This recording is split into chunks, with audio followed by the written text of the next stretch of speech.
Welcome to Healing Medicine, formerly the Mindful Healers podcast. This is the podcast for physicians and healthcare professionals who crave balance and purpose. If you want to rediscover your love for medicine and life, one mindful step at a time, you are in the right place. We are Dr. Jessie Mahoney And Dr. Nichang Liang, physicians who bring decades of experience in physician health and wellness and leadership to the wellness conversation. Like so many of you, we felt the exhaustion, the disillusionment, and the weight of a career that demands so much, often at the expense of our own well being. In this podcast, we explore mindfulness, mindset, and real, sustainable health and well-being strategies. Not as another task to add to your plate, but as a way to experience medicine and life differently. Each episode dives into practical strategies, coaching tools, and real conversations to help you feel more present, fulfilled, and in control. When we are healthy and well, we become powerful agents of change. If you're ready to break free from exhaustion, cynicism, overwhelm, feeling ineffectual and stuck, and rediscover joy and presence, you are in the right place. A life and a career that truly fits you await. Reminder that nothing in this podcast is medical advice. Welcome to our episode on choosing greatness over growth, learning from small giants about fulfillment, success, and being enough.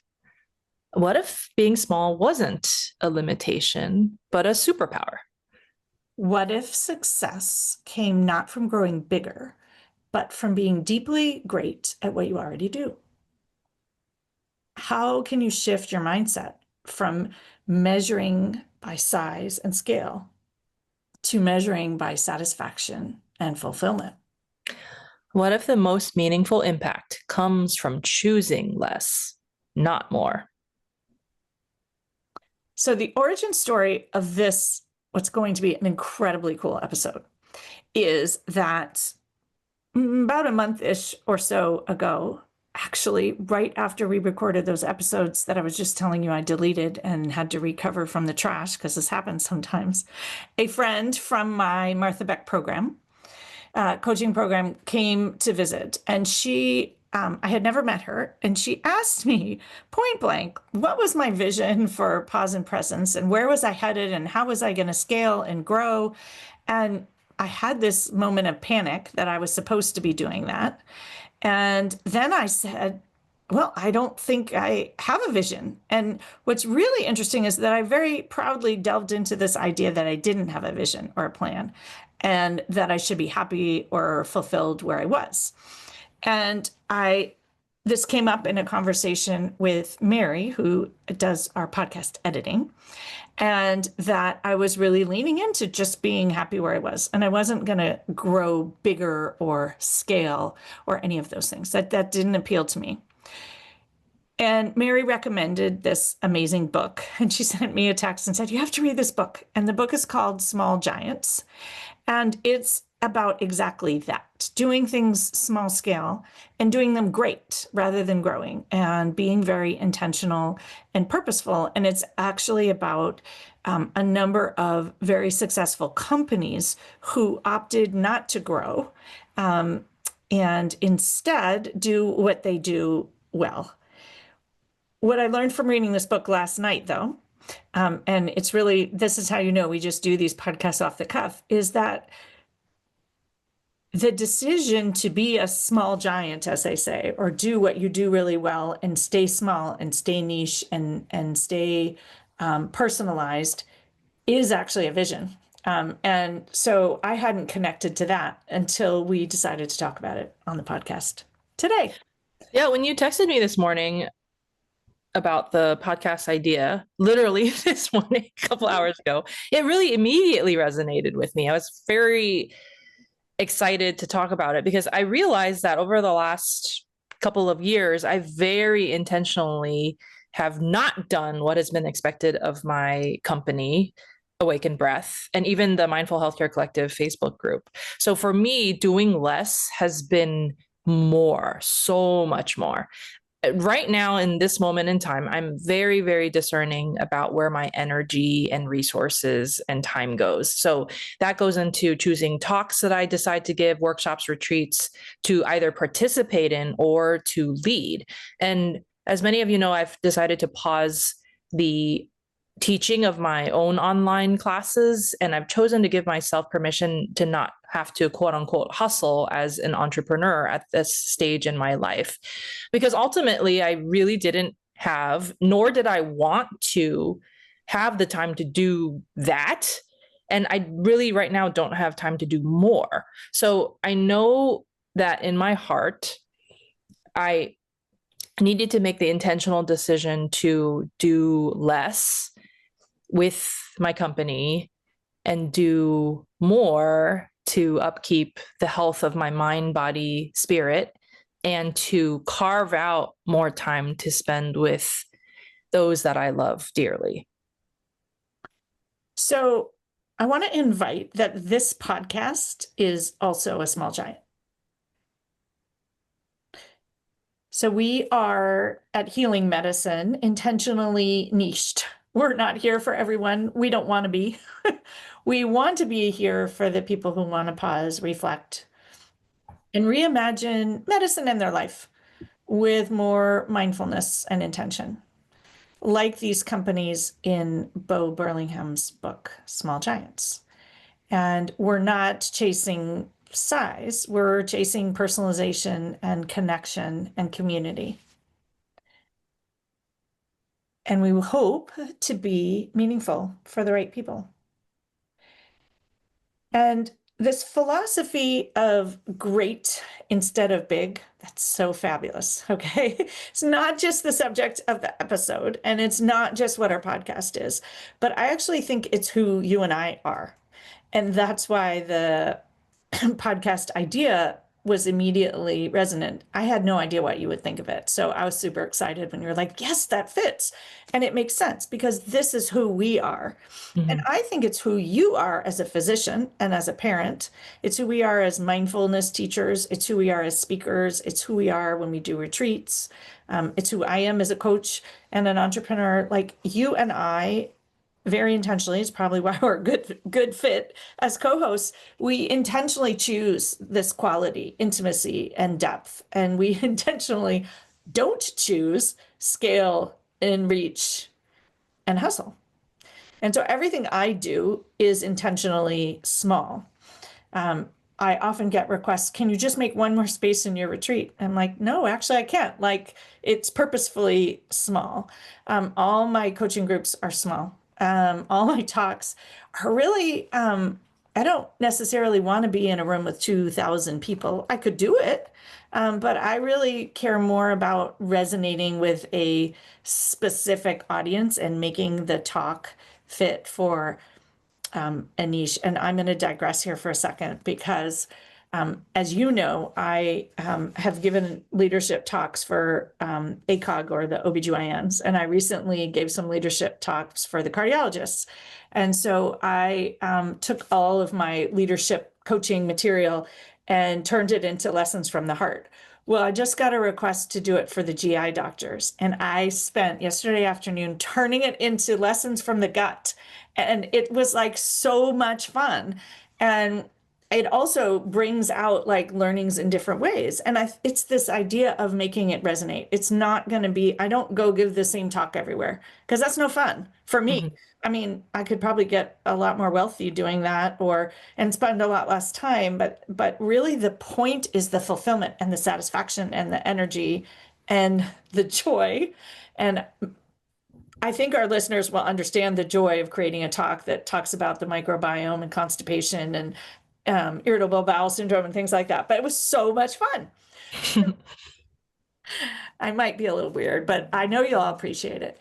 And so this podcast is really also a conscious act of choosing really impact over volume and niching down and really talking about what we find of value. So do you want to share what a small giant is? Yes. Definition: companies that choose to be great instead of big. So these companies are not anti-growth, but they engage in purpose-driven growth. And I think that's like this podcast and how you and I approach our entrepreneurship to the T. So some specific examples that have been given include Zingerman's Deli, Anchor Brewing, and other companies that you probably have heard of. So what's that? Cliff Bars, yes. And a note: we are not getting sponsored by any of these companies. Oh yeah, anything like that. They're just simply out there and exemplify the concept of small giants. So the common thread with these small giant companies is that they are enriching the community in which they serve. So there's deep community ties, rich cultures, and passionate leadership. And ultimately, they're businesses that prioritize impact, community, and culture over endless scaling and growth towards the masses. So they are the proof of concept that bigger is not always better. And it occurred to me as we were thinking about this podcast that I think being a physician in and of itself, like practicing clinical medicine, you are in essence a small giant. And I just wanted to mention that like in your exam room, you're a small giant, and you are, your practice is a deep community, and you as the physician leader create a culture. And most of us are passionate about what we do. And I think the message these days is that like being in clinical medicine is terrible and you have to come up with all these other side things. And I just want to offer that you could decide if you love it and it's feeding you and you feel fulfilled. Could that be your own version of being a small giant? And that can look like anything. These Zingerman's Deli and Anchor Brewing and Cliff Bars and the other, I think there's 10 other companies that they talk about in this book. They're all very, very, very, very different. So that being present in the moment, one patient, one moment, one conversation, thinking about bigger is not better, and prioritizing impact and culture, I think is really important. And it may be actually what we've been missing in medicine. Right. So more patients per day doesn't necessarily equal better medicine. In fact, I think the converse is true. Like if you see less patients per day, if you're able to do that, then you are likely better able to provide better medicine. So number doesn't equate to anything about quality ultimately. And the number of patients that you see a day really is that. It's just the number of patients that you see a day. And I think old school medicine was really about physician small practices. They were these small giants. And we scaled them, and we lost something in the scaling, would be my personal opinion. So I think just remembering that it's possible that for many of you, being a physician and taking care of patients is enough, and it's fulfilling and meaningful, and you don't need to do anything more. And if you are doing something more, or you're doing something else full time, also remembering that you can make this choice to be a small giant if you want. And you can choose how you want to define your success. And I think just recognizing what is your own definition of success. So small giants choose theirs, and how do we want to choose ours? And small giants in the book, Small Giants, talk about how their measure of successes are usually rooted in quality, mastery, or fulfillment. They would say they're rooted in greatness, but what is your definition of greatness? And I think we've done the same here with this podcast, and I'm giving a little plug to ourselves, but also with our businesses. And I think that very often I probably get 10 emails a day about someone who wants to help me scale, and this idea that more is better. And so I think just recognizing like that is our American culture, and yet it doesn't have to be you, and that we can, each of us, reject traditional metrics. We can even reject traditional metrics in medicine, or recognize that they don't define us if someone else is measuring them anyway. So you can reject size, revenue, and you can embrace the personal values aligned definition of success. And so I encourage you all to think about what that might be. What is your personal values aligned definition of success in medicine, in parenting, in entrepreneurship, or in whatever else you're doing? What is yours?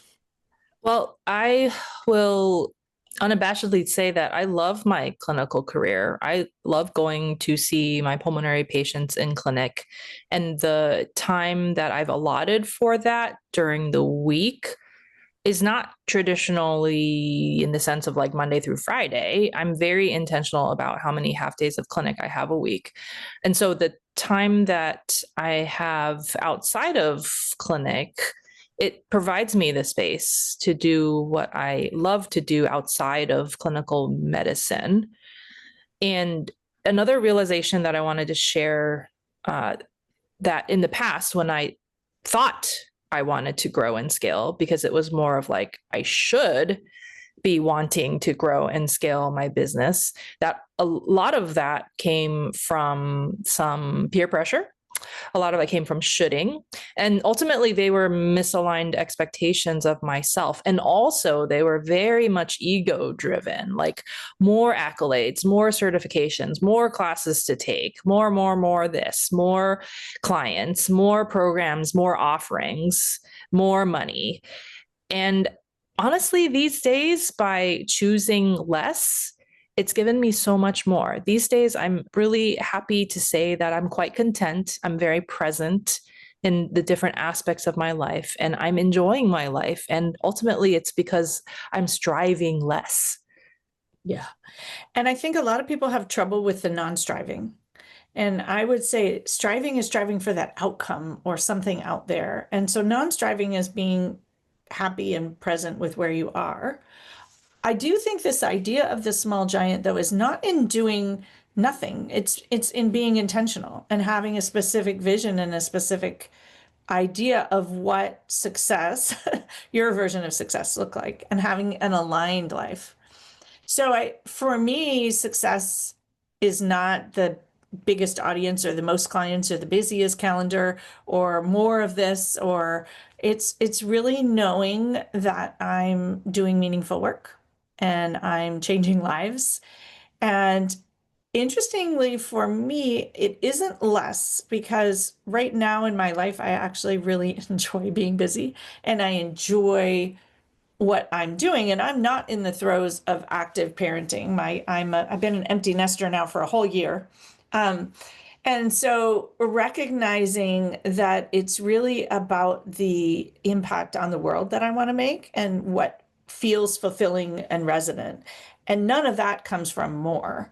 It comes from connecting with and the right people or the aligned people or the right fit people and showing up in spaces where I can truly make a meaningful difference and writing blogs and articles that actually get the attention of the people that can, how can we actually make change? How can we change the culture of medicine so it's a healthy place for people to practice and people to receive care? And how can people in medicine live a healthy and aligned life? So I really think about it is energetically. That's where my success is. So if the energy is magnetic and transformative and feels alive, that for me is success. Hearing clients and watching them kind of get it and watching the light switch go off and getting the feedback that they've made a change that really transformed things, or having them look back over a year and see what has shifted, that for me is success. So it's also not the number of podcast listeners, although I do love getting emails about how the podcast impacted people, but it's not in a number of emails. I just like to hear the stories. And so for me, it's the stories that are the success. And I do know in our culture, we're like, yes, but if you helped more people, there'd be more stories. But I still believe that this idea of greatness is focusing on what you do and what you do well and doing it with intention and purpose. So we might ask you, how might your life or your work shift if you started measuring success by fulfillment instead of growth, expansion, or more? So the next thing about small giants is to cultivate an extraordinary company culture. And I want to reflect on company, because company could be an organization, it could be your team if you happen to be a leader. I even think it's your family, like your family could be your company. I think your family, Nichang, is your current company, the most important company in your circle right now. I think we always think of it as just a company, but the idea of small giants is creating a culture where people feel deeply connected, seen, and supported.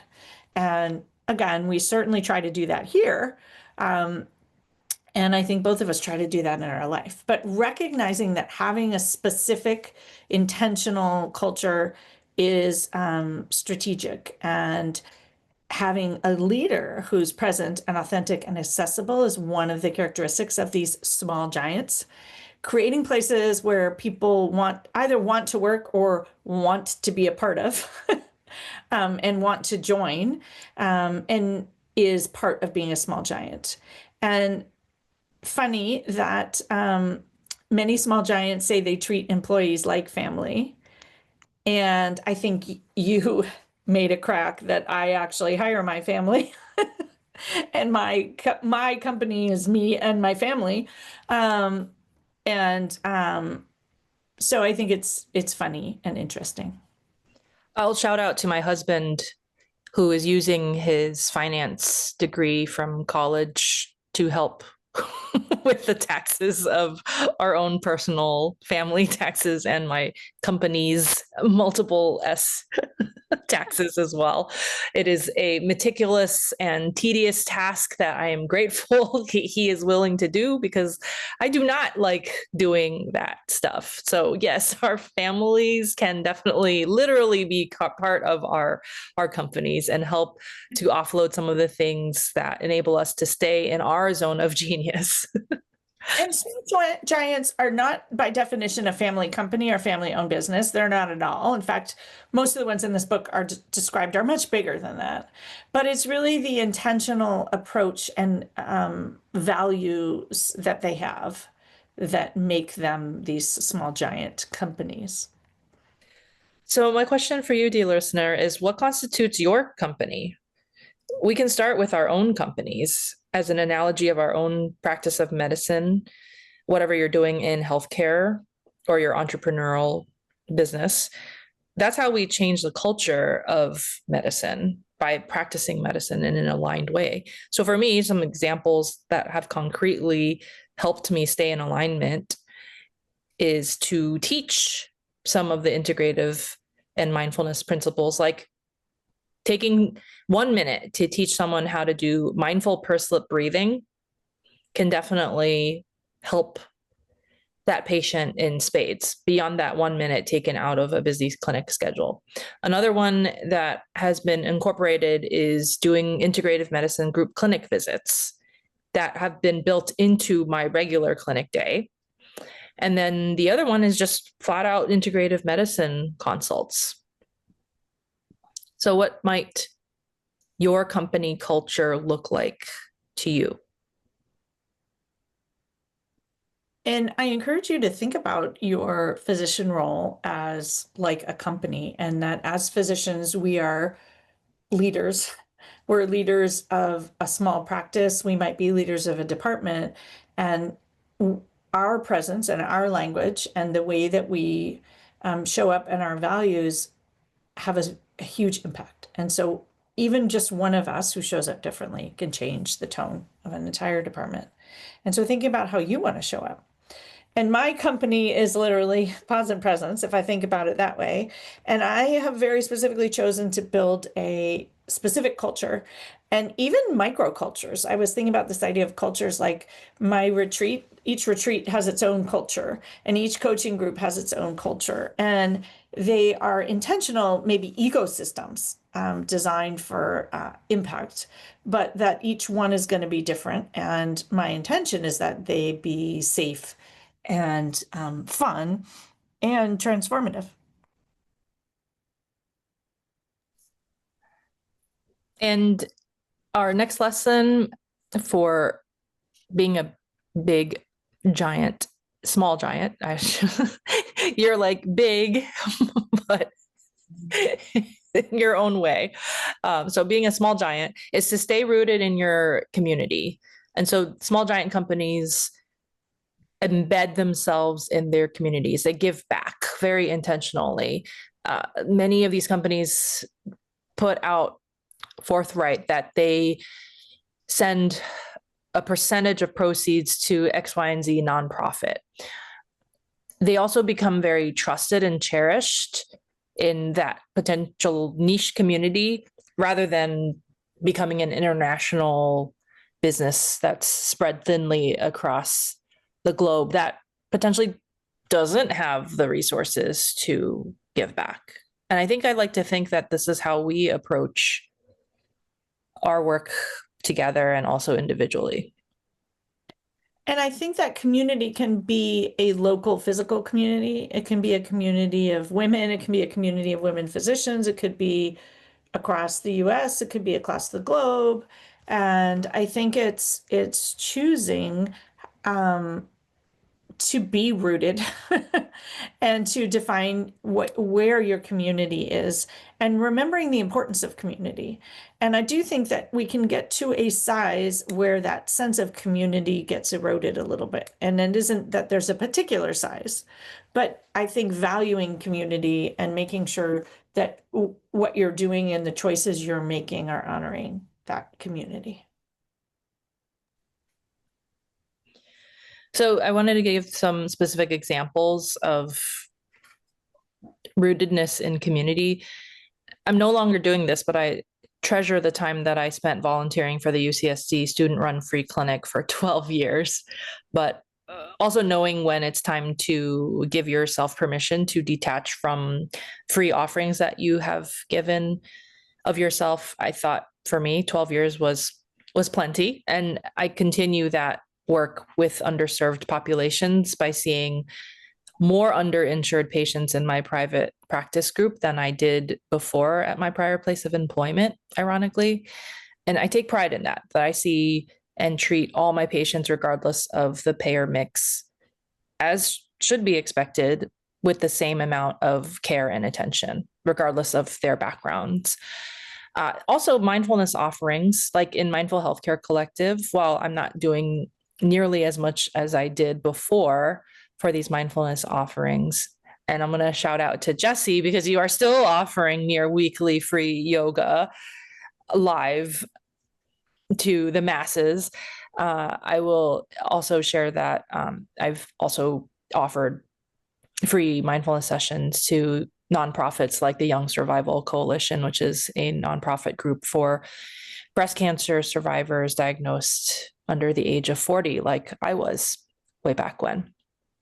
And speaking of yoga, what's interesting is I keep teaching yoga and people keep coming, but the live classes are not masses. They're a community, right? And we've built this community, and I'm deeply rooted and committed to that community. And interestingly, I'm even thinking like my YouTube channel still fits in the same category. It's not, I'm never going to catch up to Yoga with Adrienne. In fact, but I'm just so far behind. And the small giant idea, I don't want to be her.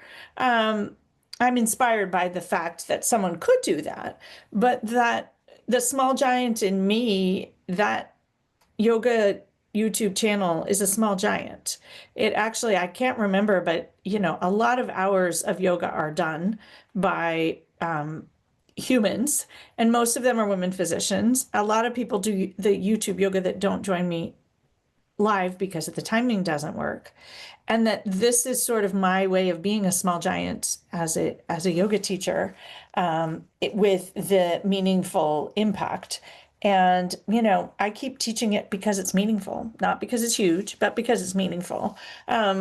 It's not tiny either, but there's not a whole lot of masses showing up. I mean, I think the impact has been in its consistency and its steadiness and in the community that it has built. So I love this idea of the roots, and the roots go downward. They're sort of deep roots instead of reaching more broadly. And how can you deepen your roots? And what would that mean for you? And would it give you more connection to your values and meaning and fulfillment? And might that be enough? Not necessarily having to spread your roots all over, but deeply root them. And I'm going to come back to these redwood trees because we have often talked in this podcast about how redwood trees go down a foot and then they spread their roots out like football fields. And last winter we had some quite impressive storms, and there's a beautiful redwood forest nearby called Roy's Redwoods. And several of the redwood trees fell down. And what you can see is how shallow their roots are. They really are shallow. And so I do think there is something to be said for deeper roots after watching these humongous trees topple. Like we do need the support of community, but we also need deeper roots, or else you'll fall in the storms. So where might you, dear listeners, root more deeply instead of reaching more broadly? So the next lesson from the small giants is that they are committed to preserving independence and protecting their values and staying aligned. And that in doing so, they remain nimble. And for me, this has been a big purposeful action of not choosing paths that required me to compromise values and not scaling just to scale and not creating programs that someone thought I should and not being super visible. I'm visible enough. I would like to be visible with the people to whom my work resonates, but that I don't need to be visible to hundreds of thousands of people just because those numbers make you feel important. And so I really like to lean into the authenticity and what nourishes me rather than depletes me. And then I think this idea of preserving your independence, if you sell out to venture capitalists like Southwest, you lose your independence. You lose your ability to offer free bags when that might be something that's really important to you. And so I think just recognizing that that is something in staying small that feels really, really amazing. And that if that's important to you, to pay attention to it. Our next lesson is to be intimate with customers. Small giant companies choose deep, meaningful, and rich customer relationships over simply transactional ones. So you can set the intention to choose to serve personally. And so the focus of the interaction is therefore on quality, not just efficiency or automation or just simply being focused on the black or white result. So I wanted to share a real life example of that. Actually, as recent as yesterday when I was in clinic, when I was asking my patient which pharmacy she wanted her medication prescription to go to, she actually said one that I hadn't heard of. And I asked her about that, and she said, "Oh, I'd rather give my business to this small independent pharmacy. The pharmacists know me there by name. They always get me the best price."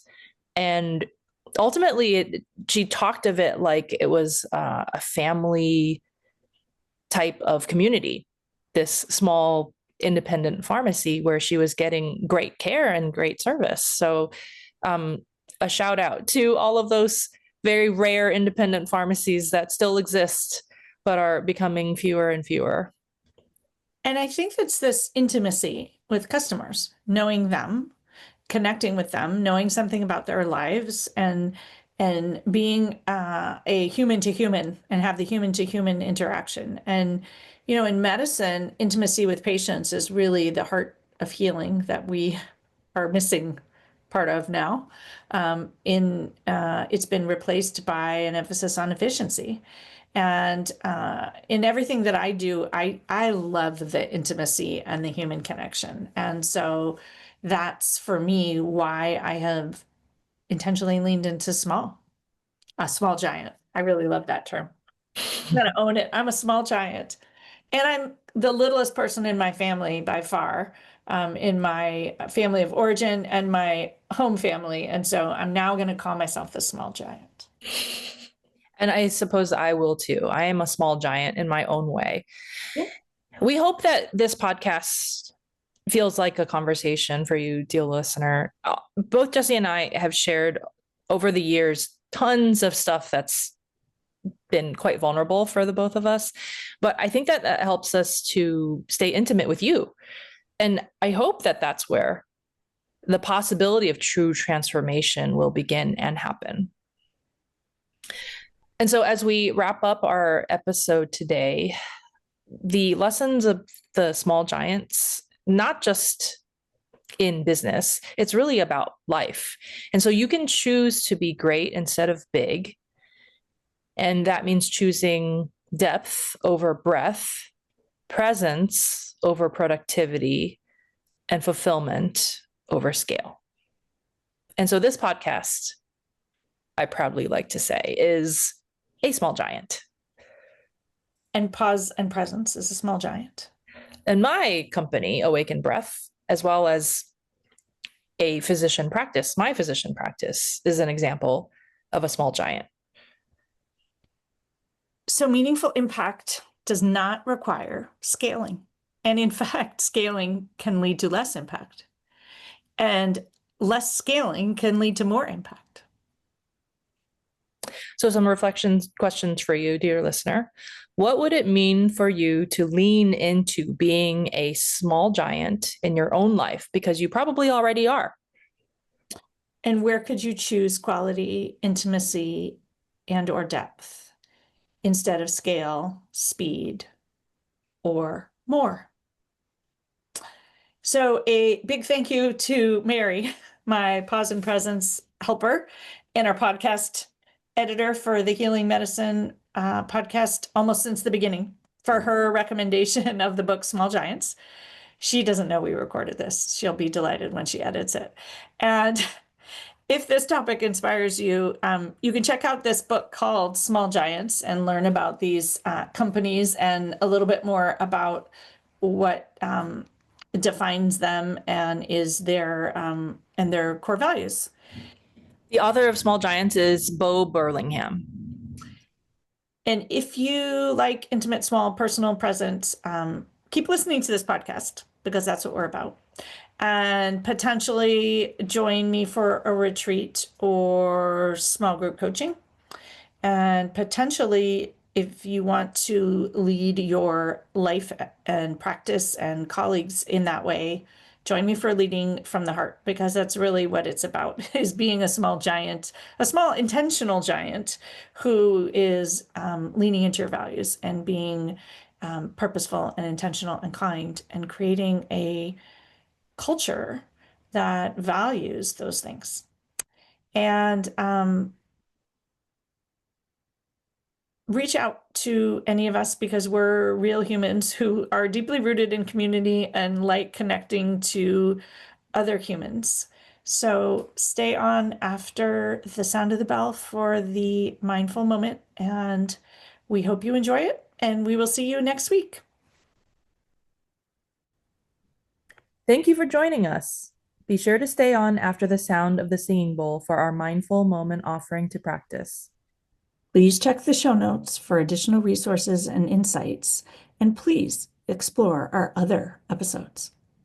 If our message resonates, we'd love to connect further. Please share this podcast with colleagues, friends, and family members. And remember, when you work with us, you don't just consume information, you create real change. We offer coaching, mindfulness experiences, workshops, retreats, and talks. Visit healingmedicinepodcast.com to learn more. Please note the content of this podcast is not medical or life advice. Always participate in our mindful moments safely.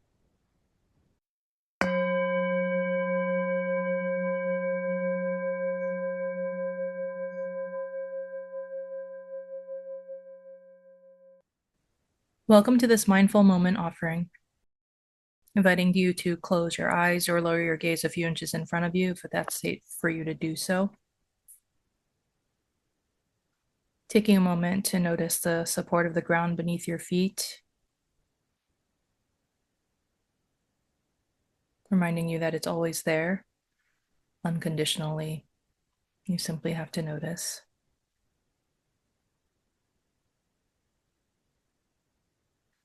As you settle into this practice, being open to where the mind sets its attention on. It could be sounds, thoughts, body sensations, emotions, and simply noticing where the attention goes, not judging it, not trying to change any aspect of where the attention is going, but simply allowing what you notice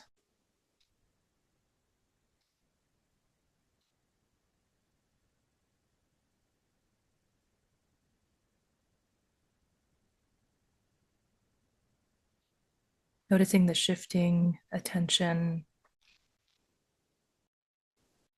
from body sensations to emotions to thoughts.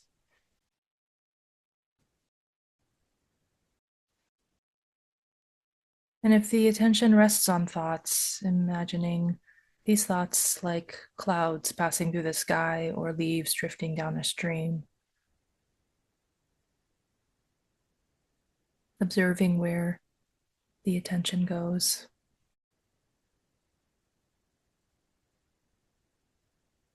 In this act of non striving,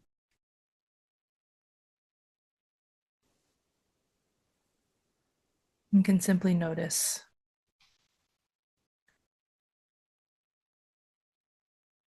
where the attention wanders to without any judgment,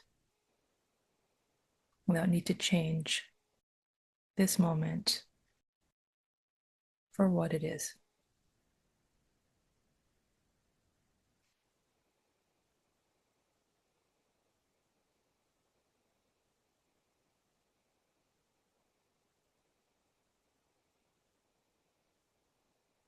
And as you're ready, blinking open eyes, letting the light back in. Thanks so much for practicing with me today.